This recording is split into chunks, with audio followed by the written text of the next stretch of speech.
আরও একটি পডকাস্টে আপনাদেরকে স্বাগত। আজ আমাদের যিনি অতিথি, আমি খুব সত্যি কথা বলতে কি আমার জীবনে এটা খুব কম সৌভাগ্য হয়েছে যে তার ইন্ট্রোডাকশন আমি এই লাইনটা বলবো যে তার ইন্ট্রোডাকশন দেওয়ার দরকার নেই, কারণ তাকে সবাই চেনে। কলকাতার যদি আজকের দিনে দাঁড়িয়ে একটি রূপ দেখাতে হয়, তার একটি রূপ হলেন আজকে আমাদের যিনি অতিথি। তো আর দ্বিধা না করে বা দেরি না করে, সরি ফর মাই ল্যাঙ্গুয়েজ, আমি একটু নিজেও এক্সাইটেড, একটু নার্ভাস। আমাদের সঙ্গে রয়েছে নন্দিনী দি। নমস্কার নন্দিনী দি, কেমন আছেন? খুব ভালো থাকি সবসময়। আমার দেখলে অনেক লোকজন একটু খারাপ থাকে বা কথা শুনলে, সেটা তো তাদের প্রবলেম, আমার না। অবশ্যই। আর সত্যি কথা বলতে কি, এবং বন্ধুরা পুরো টিম আপনার খুব ফ্যান, এবং সেই কারণে একটু নার্ভাসও আছি আমরা। তো শুরু করা যাক আজকে। নিশ্চয়ই। তো দিদি, প্রথম প্রশ্ন আমার একটাই যে সাধারণত এটা দেখা যায় না যে একজন নারী পুরুষের অধিকার নিয়ে লড়ছে। তো এই জিনিসটা এলো কিভাবে? এটাই সব ইন্টারভিউতে আমার প্রথম প্রশ্ন থাকে। তো এটা উত্তর দিতে দিতে ক্লিশে বললেও কম বলা হয়, সেটা হয়ে গেছে। তো আমি একটাই প্রশ্ন তখন যারা করেন তাদেরকে বলি, আচ্ছা পৃথিবী জুড়ে নারীরা যত অধিকার পেয়েছেন বা নারীদের জন্য যা কিছু ভাবা হয়েছে তার সিংহভাগ কিন্তু পুরুষই ভেবেছে। যদি আমি পৃথিবীতে না যাই, ভারতবর্ষে থাকি, ভারতবর্ষে যত আইন বলুন, প্রকল্প বলুন, এই যে ভাতা বলুন, যা বলুন, বেশিরভাগটা পুরুষ মানুষ ভেবেছেন। আজকে নারী যেখানে দাঁড়িয়ে আছেন, তাতে যদি আপনি একদম সেই রামমোহন, বিদ্যাসাগর, শরৎচন্দ্র, রবীন্দ্রনাথ চলে যান, মানে যাইটাই কিন্তু পুরোটাই প্রায় পুরুষের। সেখানে পুরুষ মানুষ হাত ধরে নারীকে দরজার বাইরে আনলেন, এখানে দাঁড় করালেন। নারীদের ভূমিকা নেই বলছি না, কিন্তু যদি আপনি ডক্টর কাদম্বরী গাঙ্গুলিকেও চলে যান, কাদম্বিনী গাঙ্গুলি, তারও স্বামীর ভূমিকা অসীম জীবনে, প্রথম ডাক্তার আমাদের। তো এরকম বহু নারীকে তখন দেখবেন যে যাদের বাবা হোক, হয়তো স্বামী হোক বা ভাই হোক, কেউ তাকে এনে দাঁড় করিয়েছেন। আর আজকের দিনে দাঁড়িয়েও যা নারী পাচ্ছেন, তা নারীকে জোর গলায় বলতে পারেন নারীরা দিচ্ছেন, বরং উল্টোটাই তো বলা হয় মেয়েরা মেয়েদের সুখ। আজও কোনো একজন নারী যদি তার নিজের দক্ষতায়, নিজের মানে যোগ্যতায় কোথাও পৌঁছন, তার পেছনে প্রথমেই নারীরাই বলতে শুরু করেন, দেখ কিভাবে আবার পেলো। আর তিনি যদি একটু দেখতে সুন্দর হন, তাহলে তার উপায় নেই, সঙ্গে সঙ্গে বলবে চেহারা ভাঙিয়ে খাচ্ছে। যেটা কিন্তু পুরুষ মানুষ সচরাচর বলেন না। পুরুষ মানুষ সুযোগ নেন কিনা সেটা তো একটা অন্য আসপেক্ট, কিন্তু পুরুষ মানুষ কিন্তু সমীহ করেন, সম্মান করেন, তার যোগ্য করেন। দেখবেন এই যত ধরুন নারীর সম্মানগুলো হয়, তার পেছনে দেখবেন অধিকাংশ পুরুষ মানুষ। তো তাহলে এবার আমি একটা প্রশ্নে আসি। আমি একজন নারী হয়ে, ভারতবর্ষে আরো 2-4 জন নারী আছেন কিন্তু যারা এই কাজ করেন, একজন নারী হয়ে যদি আমি এই কাজটা করতে এসেছি, সঙ্গে বহু পুরুষ মানুষ আছেন এবং অনেক নারীরাও কিন্তু আছেন যারা আমাদের এই পুরুষ মেম্বারদের মা, বোন, স্ত্রী, মেয়ে, তারা, তাহলে অপরাধটা কি হলো? মানে এতকাল তো আমাদের জন্য এত করা হয়েছে, তাহলে এটাই কি ঋণ শোধ করার সময় নয়? আর আজ যদি না হয় তবে আর কবে? তাহলে আমার মানে মনে হয় মাঝে মাঝে যে আমি এটা করে বিরাট অপরাধ করেছি বা ভুল করলাম। আর সত্যি কথা বলতে কি, একজন নারী যখন পুরুষদের হয়ে কথা বলেন, তার কথা যত গ্রাহ্য হয়, পুরুষরা বললে তো শোনা হতো না। এই গ্রাহ্য হওয়ার একটা রেজাল্ট তো আজকে আপনারা যে আমার এখানে বসে আছেন, আমার ইন্টারভিউ করছেন, এটাও তো একটা তার মানে একটা বলতে পারেন যে তার এন্ড রেজাল্ট। কেন সেটা? কারণ আমি নারী, তাই কাজে নারীর কিন্তু সম্পূর্ণ অধিকার আছে পুরুষ মানুষের জন্য কথা বলার। কেউ এটা নিয়ে কোনো কথাই বলতে পারে না।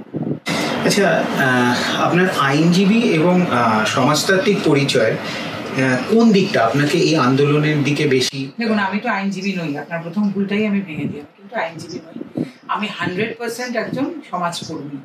তার বাইরে আমার প্রফেশনাল পরিচয় আছে। আমি অনেক বছর কর্পোরেটে চাকরি করেছি, আমি গান বাজনা করি অনেক বছর, ব্যবসাও সামলাই বা সামলেছি, এখন আর সেটা পাই না, সময় পাই না। কাজেই ওইটা আমি আইনজীবী ছিলাম না। কারো যদি ভুল ধারণায় থাকেন আমি আইনজীবী নই, তবে 9 বছর ধরে কাজ করতে করতে আইনের এমন অনেক কিছু জেনেছি যেটা হয়তো মানে, আর বহু আইনজীবী আমাদের প্যানেল লয়াররা আছেন, তারা এত সাহায্য করেছেন বা করে চলেছেন, তাদের মাধ্যমে বা আমার এই ছেলেরা যে বিভিন্ন প্রবলেমে আছেন, সেইখান থেকে অনেক কিছু জানতে পেরেছি। বা পড়াশোনাটাও নিরন্তর করি, তার ফলে জেনেছি আইনের অনেক কিছু। কিন্তু আর যদি আমি এখানে বসে হঠাৎ বলতে শুরু করি আমি আইনজীবী, এর থেকে বড় মিথ্যা ভাষণ আর কিছু বলতে পারি না। তো এই যে অল বেঙ্গল মেন্স ফোরাম, এর জন্ম কিভাবে? দেখুন, এটা 2018-তে আমরা কিছু ছেলেকে নিয়ে এটা শুরু করা হয়। আমি এটা ফাউন্ডার।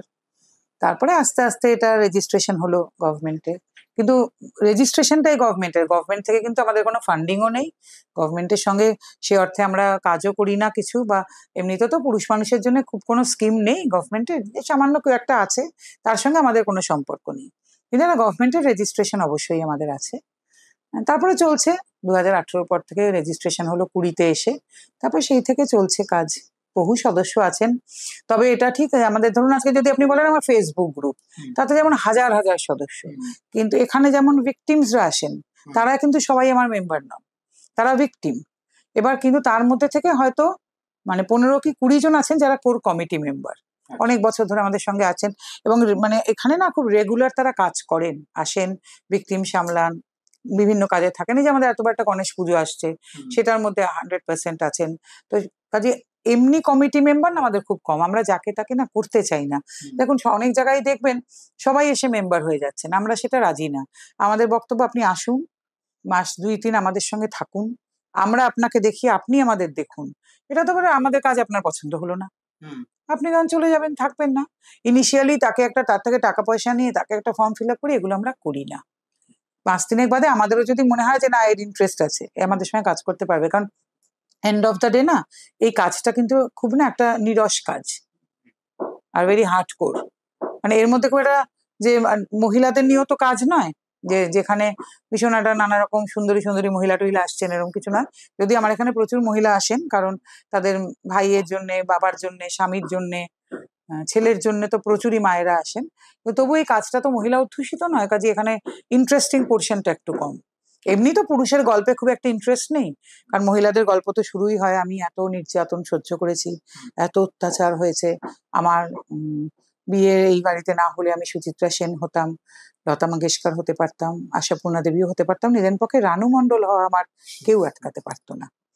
তো পুরুষ মানুষের কিন্তু এরকম ইন্টারেস্টিং গল্প নেই। দেখবেন কটা পুরুষ মানুষকে আপনি আজ পর্যন্ত বলতে শুনেছেন, আমি এই আন্দোলন ছেড়ে দিন, আপনার বাড়ির বাবা, কাকা, ভাই, মানে ভাই, আপনার মাস্টারমশাই, এর মধ্যে কজন বলতে আপনি শুনেছেন যে বিয়েটা না হলে আমি কিশোর কুমার হতাম, আমি দেবব্রত বিশ্বাস হতাম, কি আমার রশিদ জি হতে পারতাম, কি জাকির হোসেন হতাম, কি আমি বড় বড় ফুটবল প্লেয়ার কি নামগুলো হতে পারতাম? কজন পুরুষ মানুষকে এখন অব্দি বলতে শুনেছেন?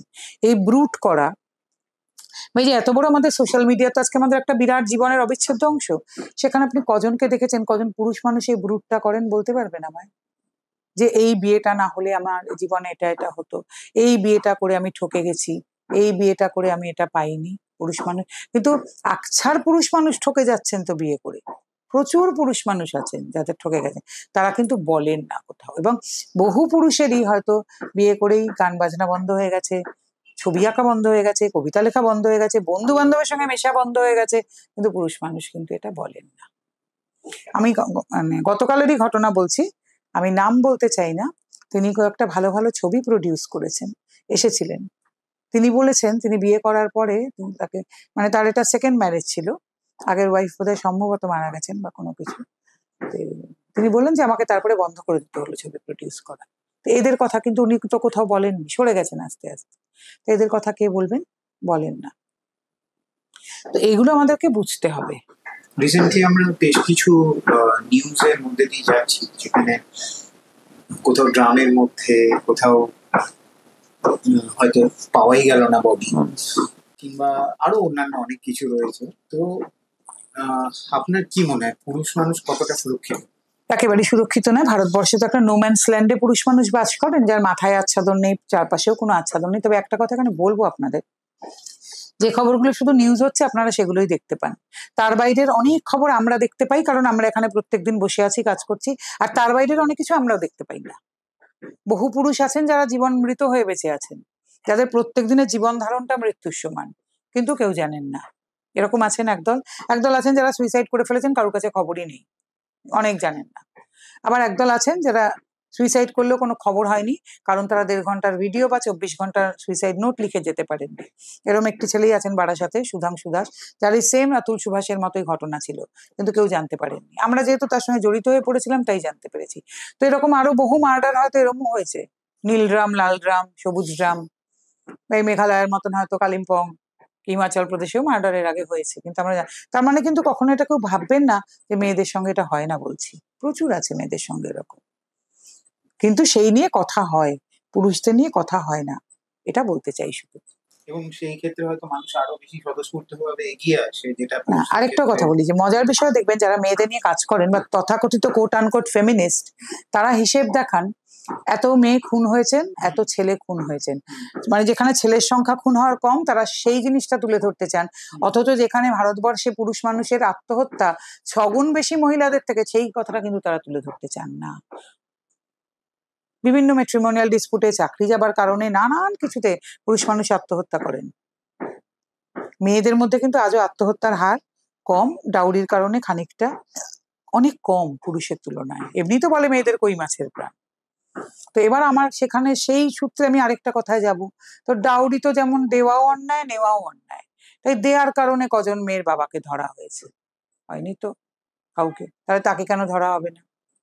আপনারা যে ডাউরি ডাউরি করে সবাই লাফান, এই তথাকথিত কোট আনকোট ফেমিনিস্টরা, তা সেই মেয়েটি কেন বিয়ে ভেঙে দেয় না? অনেক গ্রামাঞ্চলের মেয়েরা দেখবেন বিয়ে ভেঙে দেয়, তাদের মধ্যে সেই দম আছে। কিন্তু শহরাঞ্চলের মেয়েরা তো উল্টো, তারা তো বাবাকে কতটা মা বাবাকে শুষে নেওয়া যাবে সেই পরিকল্পনা করেন। দিদিকে দিয়েছো, আমাকে কেন দেবে না? আমি তাহলে শ্বশুর বাড়ি থেকে কি প্রেস্টিজে থাকবো? আমি এরম মেয়ে চিনি, দিদিকে 125 টাকার জিনিস দেখা গেল হিসেব করে বেশি হয়েছিল বলে সেটাও সে আদায় করেছিল। তারপরে বিয়ের পরে যখন বনিবনা হচ্ছে না, তখন এটাকে ডাউরিতে লাগিয়ে দিচ্ছে। তা সেই ডাউরি একটা তো মেয়ের বাবাকেও ধরা উচিত, ধরা হয় কি? আবার এরাই দেখবেন ডাউরিতে এরকম করে, অ্যালিমেনির বেলা তারা কিন্তু কোনো কথা বলেন না। 3 মাস বিয়ে করে আপনি 50 লাখ টাকা যখন পান, পান কিনা জানি না, সেটাকে কিন্তু তারা মনে করেন সেটা তাদের অধিকার। এইখানে হয়ে যাচ্ছে সব গন্ডগোল। যারা সত্যিকারের মেয়েদের নিয়ে কাজ করেন ঠিক মতন, তারা এসব বলেন না। কিন্তু ওই তথাকথিত কিছু ফেমিনিস্ট আছেন যারা মনে করেন ডাউরিটা ইলিগাল, কিন্তু অ্যালিমেনিটা ভীষণ লিগাল। এইখানে সব গন্ডগোল। বাট এই যে অ্যালিমনির কথা উঠলো, আমি সেই প্রসঙ্গে একটা কথা বলি যে আমরা কিছু কিছু কেস দেখতে পাই যেখানে উদ্ভট কিছু একটা র্যানসাম চাওয়া হয়, মানে ফিগার চাওয়া হয় যে বরের কাছ থেকে অ্যালিমনি। মানে এরকম তো আরো অন্যান্য অনেক কেস রয়েছে যেগুলো ধর্তব্যে আসছে না, বা আমরা দেখতে পাচ্ছি না বা জানতে পারছি। ওটাই আপনাকে আমি বললাম যে আপনারা যেগুলো ধরুন আজকে 18 মাসের বিয়েতে আপনি 18 কোটি যখন চাইছেন, সেটা খবর হচ্ছে। কিন্তু আমার কাছে যে এখানে চাকছার আসে যারা 3 মাসের বিয়েতে 50 লাখ টাকা চান, 6 মাসের, না 50 লাখ টাকা গুলো আজকাল হাতের ময়লা হয়ে গেছে, বলে দিলেই হলো। এরম বিয়ে তো অনেক আছে, 10 বছরের প্রেম 3 মাসে ভাঙছে, 14 বছরের প্রেম 1 বছরের মাথায় ভেঙে যাচ্ছে, বহু আছে এরকম। তারা আবার এগুলোও চাইছেন। কিন্তু মানে বলা হয় যে সমাজে পুরুষ মানেই প্রিভিলেজ। কে বললো আপনাকে পুরুষের কি প্রিভিলেজ আছে? আমার বোঝান, পুরুষের জন্য একটা আইন আছে? সোশ্যালি কোনো পুরুষ মানুষের জন্য সিকিউরিটি আছে? আছে?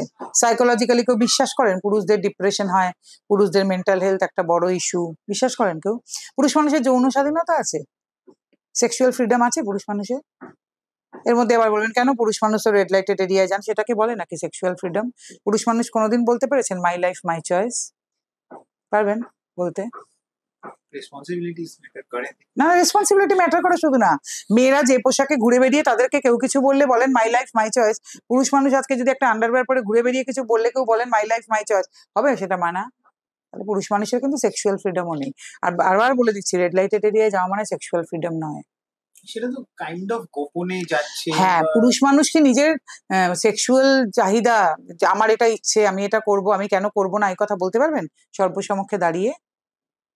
পুরুষ মানুষ তাদের ম্যারিটাল রেপের কথা কোনোদিন বলতে পেরেছেন? বহু পুরুষকে ম্যারিটালি রেপটো হতে হয়, বলতে পারবেন তাদের কথা? তাহলে তাদের কোথায় ফ্রিডম রইল?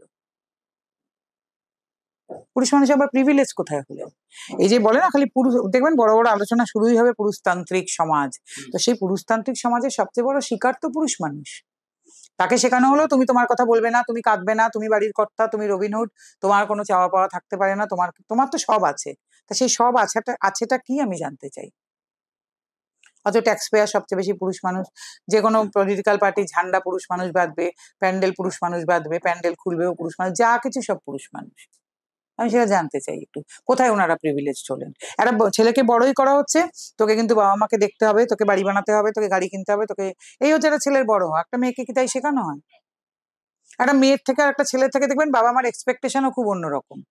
মেয়ে যদি কিছু একটা করে সেটা নিয়ে বাবা মা সাংঘাতিক, মেয়ে করেছে, মানে মেয়ের তো করার দরকার ছিল না আর কি, সম্পত্তির ভাগের বেলা তো সমান ভাগ দিচ্ছেন। ওই ছেলের বেলা তো আপনারা সেটা বলেন না, মনে করেন ছেলের নাকি সেটা কর্তব্য, তাহলে মেয়ের কেন কর্তব্য নয়? আমি তো বলি যেমন ছেলেদের বাবা মাকে দেখা কর্তব্য, মেয়েদেরও বাবা মাকে দেখা কর্তব্য। আমি তো বরং সেটাই বিশ্বাসী। কারণ মেয়েটিকেও বাবা মা পড়াশোনা শিখিয়ে বড় করেছেন, চাকরি বাকরি করছে, বাবা মার অনেক পয়সা তারাও খরচা করেছেন মেয়ের পেছনে, কাজে বাবা মাকেও মেয়ের বাবা মাকেও মেয়েকে দেখতে হবে। কিন্তু বাবা মায়েদের এক্সপেকটেশন, মেয়ে কিছু করলেই সেটাকে এত বড় করে দেখান আপনারা, আমার মেয়ে করে, আমার মেয়ে করে। আর ছেলের বেলা আপনারা কজন বলেন? কেন বলেন না বলুন তো? কারণ আপনারা ভাবেন ছেলের তো এটা কর্তব্য। কি এমন বেশি করছে? ছেলে করছে তো।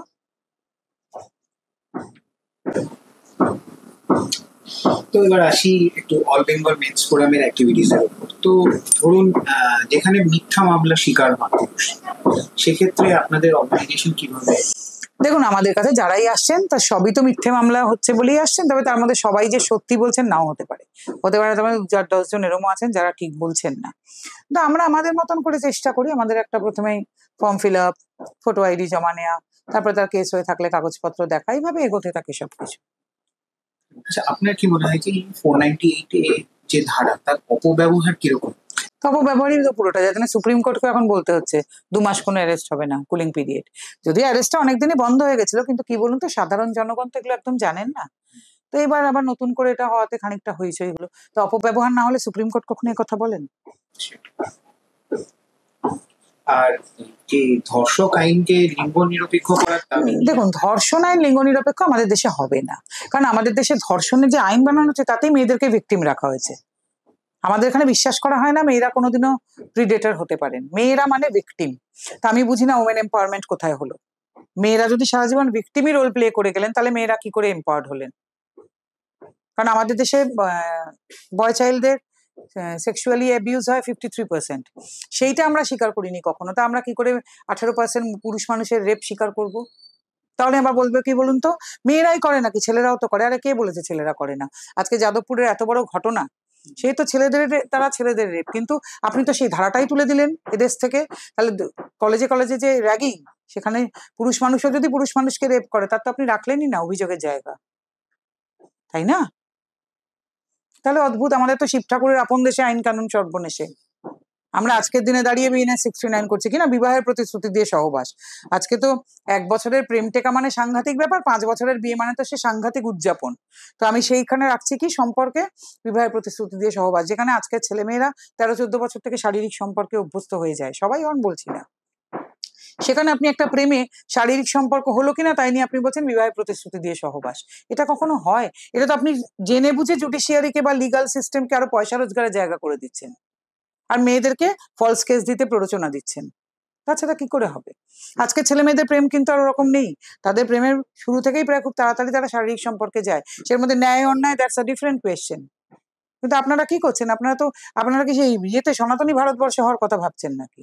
এদিকে আবার বলছেন ডিজিটাল ইন্ডিয়া, সবার ব্যাংক অ্যাকাউন্ট সবকিছু লিঙ্ক করে দিচ্ছেন ব্যাংক অ্যাকাউন্টের সঙ্গে। এদিকে বলছেন চ্যাট জিপিটি, এআই, এদিকে বলছেন এইসব। কোনো কিছুর সঙ্গে কোনো কিছুর মিল নেই তো। Such a disgusting and ridiculous judiciary. আপনারা মানধাতার আমলে পড়ে আছেন তো এখনো। বিএনএস হওয়ার পরেই বা কি বদলালো? উল্টে তো 69 ঢুকিয়ে দিলেন এর মধ্যে। আবার কি বলছেন, কাজের প্রমোশন করিয়ে দেবো বা কাজ করিয়ে দেবো বলে যদি ধর্ষণ করা হয়, তাহলে আমি মেয়েটাকে তো দোষ দেবো। তোমায় কাজ করিয়ে দেবে বলেছে আর প্রমোশন দেবে বলেছে, তুমি শুয়ে পড়তে রাজি হয়েছো। তাহলে আপনারা তো মেয়েদের দিকে আঙুল তুলছেন, অর্থাৎ বলছেন একটা মেয়েকে এই প্রলোভন দেখালেই মেয়েটি শুতে রাজি হয়ে যায়। কেন? বিয়ে না হয় আমি তবু মেনে নিলাম যে হ্যাঁ, এখনো অনেক মেয়ে আছে যারা হয়তো বিয়েটা তাদের জন্য খুব অবশ্যম্ভাবী, তার বিয়েটার প্রতিশ্রুতি দিলে না হয় সে শুতে রাজি হয়। তো আপনি কাজের প্রমোশন আর কাজের প্রলোভন দেখালে আপনি শুতে রাজি হয়ে যাবেন, এতে মেয়েদের কতটা ডিগ্রেড করা হলো কখনো মেয়েরা ভেবে দেখেছেন? মেয়েরা ভাবছেন না ওটা কেন বলুন তো? কারণ মেয়েদের কাছে ওটা একটা হাতিয়ার তৈরি হচ্ছে, তাই জন্য মেয়েরা ভাবলেন না। তো যেরকম নারী কমিশন রয়েছে, তো সেই রকম পুরুষ কমিশন তৈরির প্রয়োজনীয়তা সম্পর্কে আপনার কি মত? মানে এটা কোনো প্রয়োজনীয়তা না, এটা তো নিড অফ দ্য আওয়ার। সবার কমিশন আছে, একটা পুরুষদের কমিশন হবে না? বছরের শেষে আপনারা ঢাকঢোল পেটাচ্ছেন এবছর ডোমেস্টিক ভায়োলেন্স এত বেড়েছে বা কমেছে, কিসের নিরিখে এর বিচার হচ্ছে? যেখানে তো পুরুষদের যে কোনো যাবার জায়গাই নেই। পুরুষরা যাবে, পুরুষদের কথা নথিবদ্ধ হবে, তবে না কম্পেয়ার হবে। এবছর না পুরুষদের এত ছিল, নারীদের এত। এবছর না নারীদের এত, পুরুষদের এত কমেছে বা নারীদের এত বেড়েছে, তবে তো এসব নিয়ে আলোচনা হবে। কি নিয়ে আলোচনা করছেন? আপনাদের ঢাল নেই, তরোয়াল নেই, নিধিরাম সর্দার। একটা এক পেশে আলোচনায় আপনারা সারা জীবন যাচ্ছেন। পুরুষ মানুষ, আর তাহলে তাই হলে তাহলে পুরুষ মানুষের মা বোনকেও সেখানে অধিকার দিন অভিযোগ নথিবদ্ধ করার, সেটা আপনারা দেন না। তাহলে তারা যখন বউয়ের হাতে অত্যাচারিত হচ্ছেন বা বৌদির হাতে, তা সেটাও তো তার মধ্যে নথিবদ্ধ হওয়া উচিত, সেটা তো হয় না। আচ্ছা, আমি কোনো একটি অনুষ্ঠানে দেখেছিলাম যে যেখানে বলা হচ্ছিল যে ফেমিনিজম মানে হচ্ছে ইকুয়ালিটি। তো মানে এটা বলা হয়েছে, এটা আমি বলছি, একটি খুবই বিখ্যাত অনুষ্ঠান ছিল, সত্যমেব জয়তে বলে একটি প্রোগ্রাম হয় এবং আমির খানের। তো ওখানে বলা হয়েছিল যে একজন নারীবাদী এসেছিলেন এবং উনি বলেছিলেন যে ফেমিনিজম মিনস ইকুয়ালিটি। আপনি নারীবাদ সম্পর্কে কি বলেন? দেখুন, ফেমিনিজম তো নয়, নারীবাদের আন্দোলন যখন শুরু হয়েছিল সেটা সত্যি ইকুয়ালিটির জন্য ছিল। সমান মজুরির অধিকার, শিক্ষার অধিকার, ভোটাধিকার, সেগুলো তো সাম্যের অধিকারের জন্যই ছিল। কিন্তু আজকে কি সত্যিই তাই? ফেমিনিজমের আজকের মূল কথা হয়ে দাঁড়িয়েছে পুরুষ মানে ধর্ষক। আর তাই যদি হবে, তাহলে ওনারা কতবার বলেছেন যে আমাদের যা যা অধিকার আছে পুরুষ মানুষের সেগুলো পান। আজকে 498 বা আজকে যেটা BNS 85 খুব জরুরি একটি আইন। বহু মেয়ে এখনো আছেন নির্যাতিত, তাদের জন্য এটা দরকার। তাহলে ওনাদের মধ্যে থেকে কোনোদিন দাবি উঠেছে যে পুরুষ মানুষরাও নির্যাতিত, তাদের জন্য আইনটা হোক? কোনোদিন ওনারা বলেছেন? কিন্তু আমরা কিন্তু আগাগোড়াই বলে আসছি যে মেয়েদের জন্য আইনটা থাকুক। আমরা তো বলিনি মেয়েদের জন্য আইনটা তুলে দেওয়া হোক। আমরা বলছি জেন্ডার নিউট্রাল হোক, পুরুষ মানুষও যাতে বা একটা 498B যতদিন এটা ছিল বি হোক, যে পুরুষ মানুষরাও যাতে নির্যাতিত হলে গিয়ে কমপ্লেনটা জানাতে পারে। কই, ওনারা তো সেটা কোনোদিন বলেননি। ওনারা আবার কাকে বলেন ইকুয়ালিটির কথা?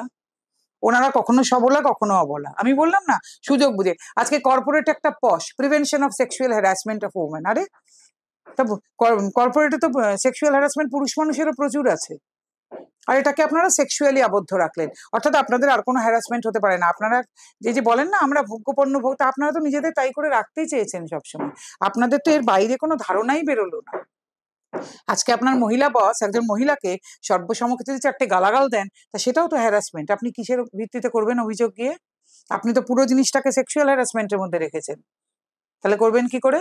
কিন্তু এটা যদি হতো প্রিভেনশন অফ হ্যারাসমেন্ট, তাহলে সবাই যেতে পারতো, সবকিছু নিয়ে যেতে পারতো। তা আপনারা তো চান ভোগ্যপণ্য হতে।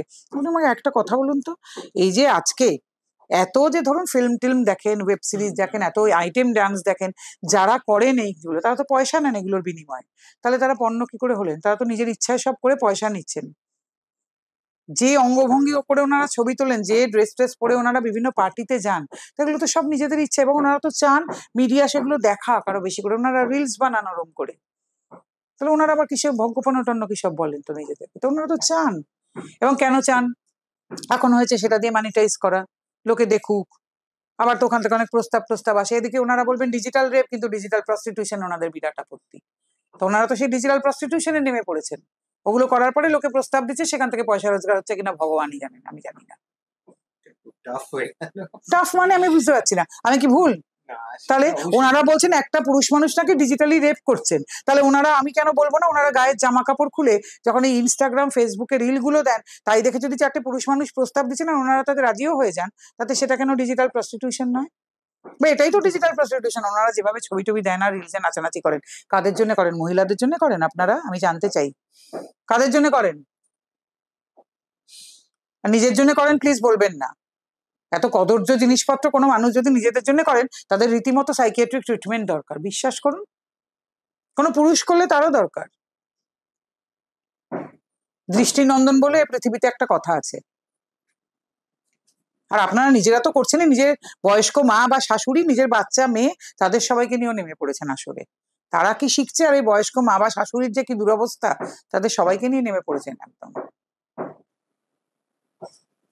আচ্ছা, এই যে ক্ষেত্রে আপনি দেখেন যে মিথ্যা মামলায় পুরুষদেরকে ফাঁসানো হচ্ছে, সেক্ষেত্রে মানে নারীরা করছেন মেনলি, তো সেক্ষেত্রে আপনার মানে আপনি বিচার কিভাবে করেন?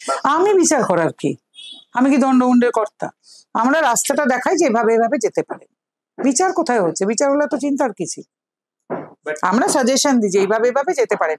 আজকাল অনেকে আনন্দের কথা যে বিয়ের আগে আসছেন, পরামর্শ করছেন যে কিভাবে এগুলো কি ভালো, তাও কি আর বাঁচানো যাবে? বিয়ের পরে যা হবার সেটা হবে। তবু আমরা আগে থেকে কিছু প্রিকশনস দিয়ে দিচ্ছি যে এগুলো না করলে ভালো হয়।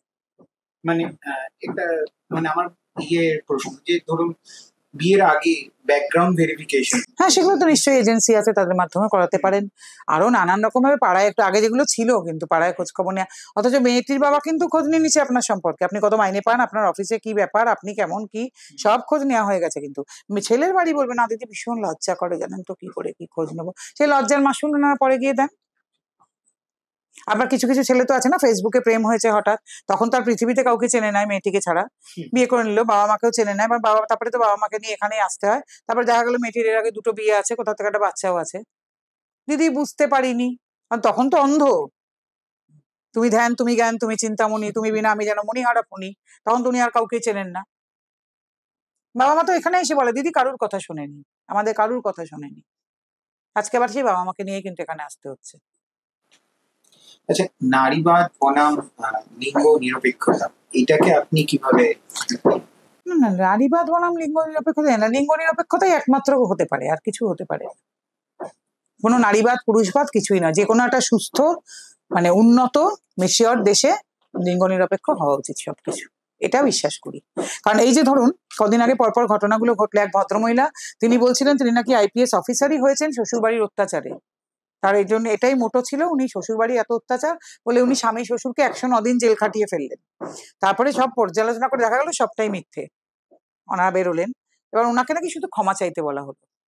আমি জানতে চাই কোনো রকমের উল্টো ধরনের কোনো ঘটনা হলে স্বামী শুধু ক্ষমা চাইলেই মিটে যেত ঝঞ্ঝাট? আমরা চাই এই ওনাকে 109 দিন জেল খাটানো হোক, এটাকেই বলে লিঙ্গ নিরপেক্ষতা। উনি কি ঢুকবেন ভেতরে, ওনার চাকরিটা যাবে? একটি ছেলে হলে তো চাকরি চলে যেত, আইপিএস অফিসার যখন গভর্নমেন্ট জবই করেন হয়তো, তাহলে একটি ছেলে তো 24 ঘন্টা কাস্টাডিতে থাকলেই চাকরি চলে যায়, তা উনি যাবেন, ওনার চাকরি, ওনার কানে 109 দিন জেল হবে না? কেউ উত্তর দিতে পারবেন আপনারা? ক্ষমা চাইলেই সব শেষ? পুরুষ মানুষ ক্ষমা চাইলেই হয়ে যায় সবকিছু? আজকে ওনার স্বামী এবং শ্বশুরের এই যে এতদিনের জেল, এই যে মানসিক শারীরিক কষ্ট, বা ওনাদের অর্থনৈতিক হয়তো চোট গেছে অনেক, তা তার কি হবে? এটাকে নারীবাদ বলে? উনি পোস্টার গার্ল হয়েছিলেন যে আমি নাকি আইপিএস অফিসার হচ্ছে শ্বশুর বাড়ির অত্যাচারে, তখন তো মিডিয়া ফিডিয়া পেছনে অনেক, তারপরে সেদিন কেন কোনো মিডিয়া আসছে না ওনাকে ধরার জন্য খুঁজে? আচ্ছা, এইটা আজকের দিন হচ্ছে সোশ্যাল মিডিয়ার যুগ, তো সোশ্যাল মিডিয়াতে এসে এখন একে অপরের উপর কাদা ছোড়া খুবই সহজ, এবং সেখানে একটি পুরুষের ক্যারেক্টার অ্যাসিনিয়েশন করাটাও অত্যন্ত সহজ। তো মানে আপনি এর বিরুদ্ধে কিভাবে বলবেন? আমার তো এরপর কিছু করার নেই, এটা তো সাইবার ক্রাইমে রিপোর্ট করতে হবে সঙ্গে সঙ্গে। পুরুষরা সেটাও যেতে চান না, পুরুষ মানুষ সেটা আবার আবার সেখানেও তো সমস্ত সাইবার ক্রাইম বিভাগগুলো নারীকেই বেশি মান্যতা দেন, পুরুষ মানুষ গেলে কি খুব পাত্তা দেন তারা? এটাও আমি জানতে চাই। দেন না? এখনো মানে যেটা দেখানো হয় সিনেমা, ওয়েব সিরিজ, নাটক, সিরিয়াল, যে কোনো জায়গায়, যে মেয়েরা খুবই বেশি পীড়িত। মেয়েদের জন্য তো লজ্জার, সিরিয়ালে যা মেয়েদের দেখানো হয়, একজনের 3টে বিয়ে, উনি তার বেস্ট বউ হওয়ার জন্য চেষ্টা চালাচ্ছেন, কেঁদে কেটে উনি, আর দেখাচ্ছেন উনি একজন পুলিশ অফিসার, তাও উনি বাড়িতে রান্না বান্না করে জামা কাপড় কেচে বাসন মেজে গিয়ে উনি পুলিশ অফিসারের ডিউটি করছেন, মানে ওগুলো ওনাকে করতেই হবে, বাড়ির সবার থেকে ওনাকে বেস্ট বউ হতে হবে। আমি বলতে চাই কেন? দেখাচ্ছে তো আপনি পুলিশ অফিসার, তাহলে আপনার এগুলো কেন মাস্ট সঙ্গে? মানে সেই কিন্তু আপনারাই পেছনে পড়ে আছেন, অথচ আপনারাই সারাদিন সোশ্যাল মিডিয়া মাত করছেন একটা মেয়ে চাকরি করে তাকে সব করতে, আরে আপনারা তো এগুলো দেখতেই ভালোবাসেন, তাই তো তার টিআরপি বাড়ে। এটা হবেই বা কেন আমি বুঝি না। দেখাচ্ছে বিশাল পয়সাওয়ালা বাড়ি, অথচ সেই বউ যিনি আইপিএস অফিসার নাকি তিনি সব করছেন, বাড়িতে কোনো কাজের লোকটোকও নেই, কিছুই নেই। আরে হোয়াট ইজ দিস? মেয়েরা কোথায় থাকতে ভালোবাসছেন? যেই স্বামীর 2-3টে বিয়ে, আগে বাচ্চাও আছে হয়তো, আপনারা সেই তিনজন মিলে, মহিলা মিলে চুলোচুলি করে মরছেন, আর তার বেস্ট বউ কে হবে এই জন্য চেষ্টা করছেন। এই নাকি মেয়েদের এম্পাওয়ারমেন্ট হয়েছে? হ্যাঁ, ড্রয়িং রুমে বসে সারাদিন বিরাট সাজগোজ করে আপনারা সারাদিন কুটকাচালি করছেন, আর কুটকাচালি তো মধ্যমণি, শাশুড়ি, ননদ, সবই মহিলা।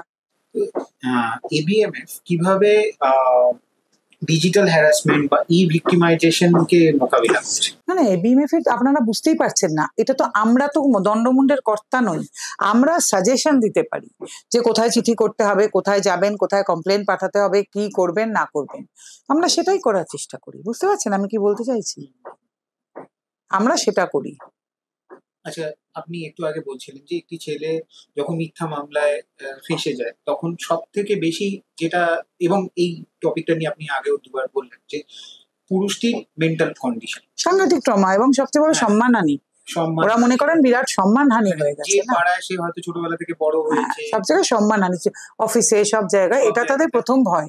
হ্যাঁ, এবং সেইটা পুরোপুরি একেবারে বিসর্জন হচ্ছে। তো এই ক্ষেত্রে না, এটা আমরা প্রথমেই তাদেরকে একটাই কথা বলি যে কি হয়েছে, এটা একটা অ্যাক্সিডেন্ট। আমি অফিসে গিয়ে বলে দেখবেন আপনার পাশে 10 জন কলিগের একই ঘটনা আছে, বরং আপনি সাহস করে যদি এগোতে পারেন তখন সবাই আপনার পেছনে আসবে। আচ্ছা, আপনাদের যে কাউন্সিলিং প্রক্রিয়া সেইটা সম্পর্কে দেখুন, কাউন্সিলিং একটা, আমাদের কাউন্সিলিং হচ্ছে সোশ্যাল কাউন্সিলিং, এই যে আসার পরে কিছুই হয়নি, কি আবার হয়েছে, কিছু হয়নি তো, একটা অ্যাক্সিডেন্ট হয়েছে, সব ঠিক হয়ে যাবে, এরা কোনো ব্যাপার না। আর আমাদের আরেকটা তো অন্য কাউন্সিলিং এর পার্ট, যেটা আমাদের ক্লিনিক্যাল সাইকোলজিস্ট আছেন, রিহ্যাবিলিটেশন সাইকোলজিস্ট আছেন, তাদের কাছে পাঠানো, যে যেরকম ভাবে করতে চান। সেটা অনলাইনেও কখনো কখনো হয়, তাদের কাছে লোকে যান, মানে যাদের মেন্টাল কন্ডিশনটা খুবই হয়ে গেছে, ট্রমায় চলে গেছেন, কারোর কারোর বাবা মাকেও সেটা করাতে হয়, কেউ নিজেও করেন, অনেকে কিন্তু ওয়াইফকে নিয়েও করতে যান, কারণ আমরা কেউই চাই না সংসারগুলো ভেঙে যাক। হয়তো ওয়াইফকে নিয়ে 2-4টে কাউন্সিলিং এর পরে তারা আবার মোটামুটি একটা অ্যামিকেবল সিচুয়েশনে এলেন যে একসঙ্গে ঘর করতে পারছেন, এটাও হয়েছে। বা লাইফ কোচের কাছে পাঠানো হয়, যে মানে রিলেশনশিপ কোচ, তাদের কাছে যাওয়া, তো দুজনের মধ্যে কথা, হয়তো এমন অনেক কথা আছে যেটা ওনারা কখনো বলেই উঠতে পারেননি, ওনার কাছে হয়তো বলছেন, তখন একটা প্যাচ আপ করার চেষ্টা। এবার আমি আসি একটু যাদেরকে বলা হয় সকল তৃতীয় লিঙ্গ, তো তাদের ক্ষেত্রেও আজকের দিনে অনেক ধরনের অসুবিধা হয়, বিশেষ করে ধরুন গে কাপল বা এরকম জাতীয়, সেক্ষেত্রে এবিএমএফ কিরকম ভূমিকা? দেখুন, এবিএমএফ এ ট্রান্স মেনদের একটা বড় সংগঠন আছে টিসার, যারা পুরোপুরি আমাদের সঙ্গে কাজ করেন, থাকেন। আমার ক্রিকেট ম্যাচে তারা ক্রিকেট খেলে, ওরা আমার গণেশ পুজোয় পুরোটা থাকে। যারা নারী থেকে পুরুষ হয়েছেন, এখানে বুঝতে হবে এখানেও কিন্তু সেই একই সমস্যা, তারা কিন্তু কোনো লাইমলাইটও সে অর্থে পান না, তাদেরকে কেউ খুব মানে দিতে চান না জায়গা। পুরুষ থেকে নারী হলে আপনি যে লাইমলাইটটা পেয়ে যান, উল্টোটা হলে কিন্তু সেটা নয়। কিন্তু এই ছেলেরা, ওরা অত্যন্ত স্মার্ট, ভালো চাকরি বাকরি করেন, খেলাধুলা করেন, বিভিন্ন জায়গায় যান, দে আর ভেরি স্মার্ট। তো ওরা আমাদের সঙ্গে পুরোটাই আছে, এবং ওরা যেটা প্রথম কথা আমাকে বলে, দিদি তোমার এখানে এসে আমাদের সবচেয়ে বড় ভালো লাগা এবং লাভ হচ্ছে, তোমার যত ছেলেরা আছে তারা কেউ কোনোদিন আমাদের মনেই করেনি আমরা ট্রান্সম্যান। প্রপার পুরুষ মানুষের সম্মান আমরা এখানে এসে পেয়েছি, কারণ ওরা সত্যি কোনোদিন ভাবেই না ওরা ট্রান্সম্যান, ওরা ভাবে এরকম কতগুলো ছেলে, আমরা যেরকম আছি ওরাও তেমন আছে। এটা ওরাও আমাকে সবসময় বলে, দিদি তোমাদের এখানে এসে এইটা একটা বিরাট পাওয়া আমাদের। আচ্ছা, আপনার কি মনে হয় যে এই যে জেনারেশন আসছে, তাদের ক্ষেত্রে সম্পর্কগুলো এত তাড়াতাড়ি ভেঙে যাচ্ছে? দেখুন, আপনাকে তো বুঝতে হবে, আজকে জেনারেশন তো একদম অন্যরকম, তার মানে তারা খারাপ এটা কিন্তু নাও হতে পারে। আজকে জেনারেশনের মেয়েরা অনেক বেশি বাইরে বেরিয়েছেন, সবাই আবার একটা ছেলে একটা মেয়ে, সেভাবে কেউ রেসপন্সিবিলিটি কাঁধে পড়ে না কারুর, নিজেরাই রোজগার করছে, নিজেরাই ঘুরে বেড়াচ্ছে, এবং তার ফলে কি হয়, তাদের তো খুব দিতে অভ্যস্ত হননি তারা, কেউ শুধুটাই পেতে অভ্যস্ত হয়েছেন। তার ফলে বিয়ে মানে যে একটা অ্যাডজাস্টমেন্ট, একটা দেওয়া, অনেক কিছু দিয়ে অনেক কম ফেরত পাওয়া, কিন্তু সেটা নিয়ে চলা, এগুলো না তাদের মধ্যে খুব গ্রো করে না। তার মধ্যে প্যারেন্টিং এর অবদানই সবচেয়ে বেশি, এবং মেয়ের মা যতখানি একটা সংসার ভাঙার জন্য দায়ী থাকেন, অনেক ক্ষেত্রে কিন্তু ছেলের মাও দায়ী থাকেন। অনেক ছেলের মারাও এত বেশি প্রোটেক্টিভ, এত বেশি বাবু বাবু করেন, ছেলের সংসারটা আর টেকে না। তো কাজেই এই প্রজন্মকে দোষ দিয়ে লাভ নেই। অনেক ছেলে মেয়ে আছে হয়তো যারা সংসারটা করতে চেয়েছিল, যাদের এই গুরুজনদের জন্য আর সংসারটা করা হলো না, বা একটা ভুল সম্পর্ক থেকে বেরোলেই আরেকটা বিয়ে দিয়ে দেওয়া টেন্ডেন্সি, এটা তো ছেলের বাবা মার টেন্ডেন্সি বেশি। ওরা না বুঝতে চান না আজকে জেনারেশনকে, ওনারা ভাবছেন ওনারা যে জীবনটা কাটিয়ে এসছেন এরা বোধহয় সেটা কাটাবে। এই আজকের জেনারেশনের সমস্যা, আজকের জেনারেশন কিভাবে থাকতে চায়, তারা কি চায়, তারা কি না চায়, এসব বাবা মারা একদমই বোঝেন না, এটা আমি গ্যারান্টি দিচ্ছি। কারণ আমার এখানে তো সারাক্ষণই এই জেনারেশনের কাপলদের মধ্যে একটা পার্ট তো এখানে আসে, যাদের বিয়ে ভাঙছে, আমি তাদেরকে দেখে বুঝি, তাদের হয়তো অন্যরকম ইচ্ছে ছিল, যে বিয়ে করবো না, বা ঘুরে বেড়াবো, নিজের মতো থাকবো, গান গাইবো, থিয়েটার করবো, কবিতা লিখবো। বাবা মারা সব শুনতেই চান না। বাবা মা হচ্ছে আত্মীয় স্বজনের প্রেশার, ভাববে তোর পয়সায় আমি খাচ্ছি, বিয়ে দিতেই হবে। তারপরে আবার যখন বিয়েটা এরকম ভেঙে গেল, তখনও প্রেশার, তোর জন্য এরকম হলো, আমাদের ফ্যামিলিতে কোনোদিন এরকম হয়নি, তোর জন্য আমরা মুখ দেখাতে পারছি না। আরে আপনি বুঝতে পারছেন এই ছেলেটার উপরে কি চাপ পড়ছে, ছেলেটা তো মরমে মরে যাচ্ছে। আর এরকমও হতে পারে যে ছেলেটা হয়তো বিয়ে করতেই চায়নি, আপনারা জবরদস্তি বিয়েটা দিয়েছিলেন। আজ আমার সমস্ত প্যারেন্টসদের কাছে অনুরোধ, মেয়ের মায়েদের কাছে অনুরোধ, যে আগে জানতে চান আপনার মেয়েই সংসারটা করতে চান কিনা, দয়া করে তার উপর চাপিয়ে দেবেন না যে তুই বেরিয়ে থেকে বেরিয়ে এখানে চলে আয়, তোকে ওখানে থাকতে হবে না। কারণ আপনি একাকিত্ব অনুভব করছেন, আপনার একটা মাত্র মেয়ে বিয়ে হয়ে চলে গেছে, আপনার আর কিছু করার নেই, তাই আপনি মেয়েকে এখানে এনে আবার তুলতে চাইছেন। আর ছেলের মায়েদেরকেও অনুরোধ, সারাদিন ছেলেগুলোর পেছনে লেগে থাকবেন না, যে তোর জন্য এরম হলো, আমাদের বাড়িতে এরম কোনোদিন হয়নি, তোর জন্য মুখ দেখাতে পারি না। প্লিজ, আমার অনুরোধ আপনাদের কাছে, এগুলো করবেন না ছেলেদের সঙ্গে। আচ্ছা, এবার যদি আসি ইকুয়াল রাইটস এর ব্যাপার, তো ইকুয়ালিটি আপনার কাছে কি 50-50 নাকি আরো ডেপথে? অবশ্যই 50-50, এবং ইকুয়ালিটি মানেই তো তাই, সবার জন্য সব। সে তৃতীয় লিঙ্গর মানুষও তার মধ্যেই পড়েন, সবার জন্য সবকিছু সমান হতে হবে। সে সিনিয়র সিটিজেন, শিশু, যার জন্য যে রাইটসটা থাকা উচিত তার জন্য সে রাইটসটা থাকবে। কিন্তু এক্ষেত্রে তো অনেকে এই কোয়েশ্চেনটা করতে পারেন যে আমরা তো সেই স্কোপটা পাই না, বা মানে একটি কোম্পানিতে ধরে নিন 10 জন ছেলেকে নেওয়া হবে, হয়তো 3 জন মেয়েকে নেওয়া হচ্ছে, বা তৃতীয় লিঙ্গের মানুষকে প্রায় নেওয়াই হচ্ছে না। তো সেক্ষেত্রে আজকাল মেয়েদের বেশি নেওয়া হয়, আপনি রেশিওটা একটু কম বললেন, যাই হোক। হ্যাঁ, সেটাই তো বলতে চাইছি যে তৃতীয় লিঙ্গের মানুষদের আপনারা ব্রাত্য করে রাখবেন কেন? তাদের যদি যোগ্যতা থাকে, তারা যদি সেই লেখাপড়া করে থাকেন, সেই যোগ্যতা আছে, তাহলে তারা কেন চাকরি করতে পারবেন না? শুধু তারা ট্রান্সজেন্ডার বলে মানে সেটা দিয়ে তার যোগ্যতা বিচার হয় নাকি? তিনি কর্মক্ষম কিনা, তিনি কাজ করছেন কিনা সেটাই তার যোগ্যতা হওয়া উচিত। কে মেয়ে, কে পুরুষ, কে তৃতীয় লিঙ্গ, এ দিয়ে কারো যোগ্যতা বিচার হয়নি, হবে না, কোনোদিন হতে পারে না। আগামী যে সময় আসছে বা আগামী 10 বছরে আপনি কিরকম বিচার ব্যবস্থা দেখতে চান? অবশ্যই দেখতে চাই যে সবার জন্য একই রকম জিনিস হচ্ছে। যে বললাম 498-এ যদি কেউ স্বামী শ্বশুরকে 109 দিনে জেল খাটানোর পর দেখা যায় ভদ্রমহিলা দোষী, ফেক কেস, তাহলে তাকেও 109 দিন যেন জেলটা খাটানো হয়। এটা চাই। রেপ কেসে যেমন মানে একদম চরমতম শাস্তি চাই, তেমনি ফেক রেপ কেসেও কিন্তু তাই চাই। কারণ একটা ফেক রেপ কেস একটা পুরুষ মানুষকে শেষ করে দিতে পারে, আমাদের চোখের ওপরে দেখা। আপনি হঠাৎ 15 বছর বাদে জানলেন আপনি রেপটাই করেননি, ততদিনে কিন্তু আপনার স্ত্রী হয়তো আত্মহত্যা করছে, ছেলে মেয়েরা কোথায় চলে গেছে ঠিক নেই, সব শেষ হয়ে গেছে আপনার। 15 বছর বাদে জেল থেকে বেরিয়ে আপনার জন্য কি আছে? আপনি নিজেও মানসিক রোগগ্রস্ত। সেই মানুষটাকে কে দেখবে তখন? যে সব তার হারিয়ে গেল, তাহলে সেই ভদ্রমহিলার কি ফাঁসি ওরকমই মৃত্যুদণ্ডই হওয়া উচিত নয়, বা যাবজ্জীবন হওয়া উচিত নয়? আমাদের দেশে কি হয় তাই?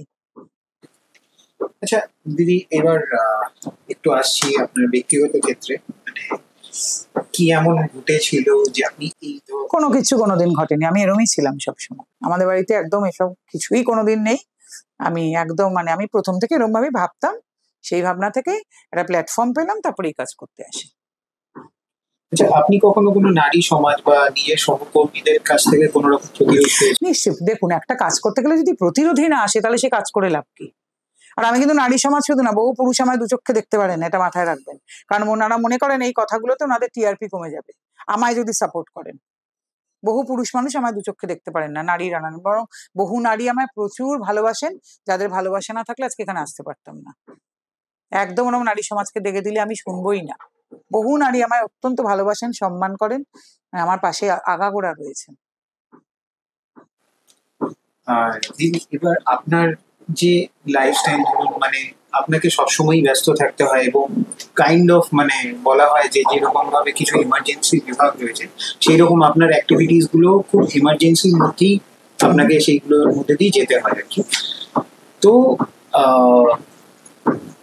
একখানা জিনিস মানে আপনার অবসর সময় বা এইগুলো। না, আমার এটাই অবসর। কারণ দেখুন আমাদের একটা বড় গানের দল আছে, ছেলেদের নিয়ে প্রচুর গানের অনুষ্ঠান থাকে, এত ইন্টারভিউ পডকাস্ট সারাদিন চলে। এবার অফিসে তো আমাদের 7 দিন খোলা, আমরা 7 দিনই অফিসে সবসময় থাকি। যে আমার কাছে এটাই রিল্যাক্সেশন, এই কাজটাই আমার অবসরের যাপন।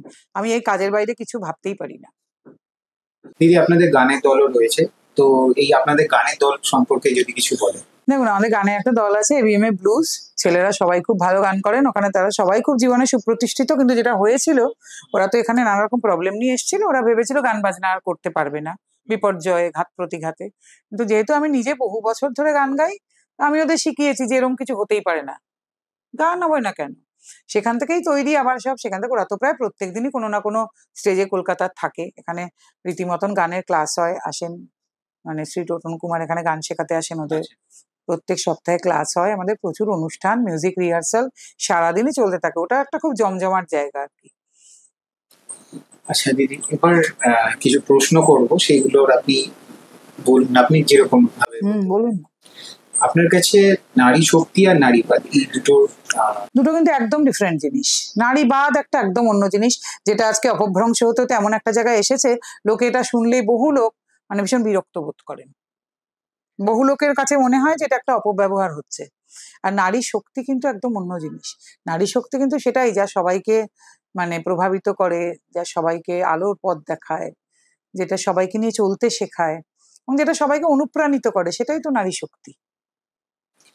আর আপনার কাছে আপনার কি মনে হয় যে পুরুষদের সবচেয়ে উপেক্ষিত চাহিদা কি? পুরুষের মানসিক স্বাস্থ্য। কেউ মনে করেন নাকি পুরুষের আছে কোনো মানসিক প্রবলেম, মানসিক চাহিদা? পুরুষ মানুষ খাটবে, পিটবে, রোজগার করবে, বাড়ির লোকের জন্য টাকা নিয়ে আসবে, তারপরে যা হোক একটা কিছু হবে। পুরুষ মানুষের মানসিক একটা সমস্যা থাকতে পারে, মানসিক স্বাস্থ্য একটা বিষয় হয়। পুরুষ মানুষের যে মন খারাপ হয়, পুরুষ মানুষের যে মনের দিক থেকে ভেঙে পড়তে পারেন, এটা কেউ বিশ্বাস করেন না আজও। কোনো একটা আইন যেটা আজই আপনি বদলাতে চান, এরকম কিছু আছে? খোরপোশ, যাতে ছেলেরাও পেতে পারেন। মেয়েরা যেমন চাইছেন তেমনি যেই মেয়ের কাছে টাকা আছে বা বেশি রোজগার করেন তার কাছ থেকে তার স্বামীও যেন চাইতে পারেন। ওটা একান্ত জেন্ডার নিউট্রাল হওয়া দরকার। সেদিন মেয়েরা বুঝতে পারবেন প্রবলেমটা আসল কোথায়, বা অ্যালুমিনিও যেন পুরুষের চাওয়ার জায়গাটা তৈরি হয়। এই জায়গাটা জেন্ডার নিউট্রাল করে দিলে মজা দেখতে পাবেন। হয় তুলে দিন, নয় জেন্ডার নিউট্রাল করুন। আচ্ছা, আপনার কাছে ভালোবাসা কি? ভালোবাসায় বিশ্বাস উঠে গেছে এই 9 বছরে। তবু ভালোবাসা বলে তো কিছু নিশ্চয়ই হয়। ভালোবাসা মানে সুখে দুঃখে একে অপরের পাশে থাকা, একজনের ভালোর সঙ্গে তার খারাপটাকেও অ্যাকসেপ্ট করা, এবং একদম কি বলুন তো যে আহ, মানে সবসময় যে কোনো পরিস্থিতিতে দেখা হোক না হোক, কথা হোক না হোক, জানি যে একটা কিছুতেই সেই মানুষটা আমার পাশে আছে। আর সমতা? সমতা তো অবশ্যই, এটা যে সবার জন্য সবকিছু সমান হোক। আপনার রোল মডেল কি? রোল মডেল সত্যিই যিনি, তার নামটা আমি ক্যামেরার সামনে বলবো না, মারমার কাটকাট হয়ে যাবে। আমার খুব মানে তাকে আমি, যাকে লোকে যেভাবে দেখে আমি সেভাবে দেখিনি কোনোদিন, সেটা বলা যাবে না। মানে আমি নিজেও একটু ওই টাইপ। তো রোল মডেল বলে কিছু নেই আমার কাছে, এক একজনকে হয়তো এক একটা কারণে ভালো লাগে। তো রোল মডেল এরকম বলে কিছু নেই। আমি মনে করি যার পার্সোনালিটি আছে, সবচেয়ে ভীষণ আমার কাছে ইম্পর্টেন্ট বুদ্ধি আছে কিনা। বুদ্ধিমান পুরুষ এবং নারী দুজনকে আমি খুব পছন্দ করি। ইন্টেলিজেন্স লেভেলটা হাই থাকতে হবে, না হলে খুব প্রবলেম, জানেন তো। বোকা মানুষের সঙ্গে বেশিক্ষণ চলা যায় না। আর আপনি নিজেকে এক কথায় কিভাবে ডিফাইন? আমি লৌহ মানবী, খানিকটা হিটলারের সংমিশ্রণ আছে। আচ্ছা, কারণ আমাকে খুব এত দেখছি না, আমার কোনোদিনই আমার খুব ছিল না, আবেগ ব্যাপারটা আমার খুব কম, মানে আবেগের কোশেন্টটা আমার মধ্যে খুব কম। আর সুখ দুঃখ আনন্দ বেদনা খুবই বেশি ছুঁয়ে যায় না। আর জানবেন, একটা বড় কাজ করতে গেলে বা একটা অর্গানাইজেশন চালাতে গেলে আপনি যদি খানিকটা হিটলার না হন, সেটা টিকবে না। আর শেষ একটি প্রশ্ন দিয়ে করব যে আপনার চোখে পুরুষ কি কি? আমি তো বললাম, ব্যক্তিত্ব থাকতে হবে, বুদ্ধি তো অবশ্যই থাকতে হবে, পরিশ্রমী হতে হবে, আর মানে যুক্তিবাদী, এবং নারীকে অবশ্যই সম্মান করতে হবে। এবার আমরা আমাদের পডকাস্টের একদম শেষ অংশে উপনীত হয়েছি। আর এই সময় আমরা সেই কাজটা করি যে আমাদের যিনি অতিথি তার কাছ থেকে কিছু আমরা আশীর্বাদ বলতে পারেন বা শুভেচ্ছা বলতে পারেন, আমরা তার কাছ থেকে লিখিত রূপে নিই, এবং সেটাই আমাদের আগে এগিয়ে যাওয়ার পক্ষে পাথেয় পায় আমাদের মতো একটি ক্ষুদ্র ইউটিউব চ্যানেলের পক্ষে। তো আজকে নন্দিনীকেও অনুরোধ করবো যদি আমাদেরকে কিছু শুভেচ্ছা।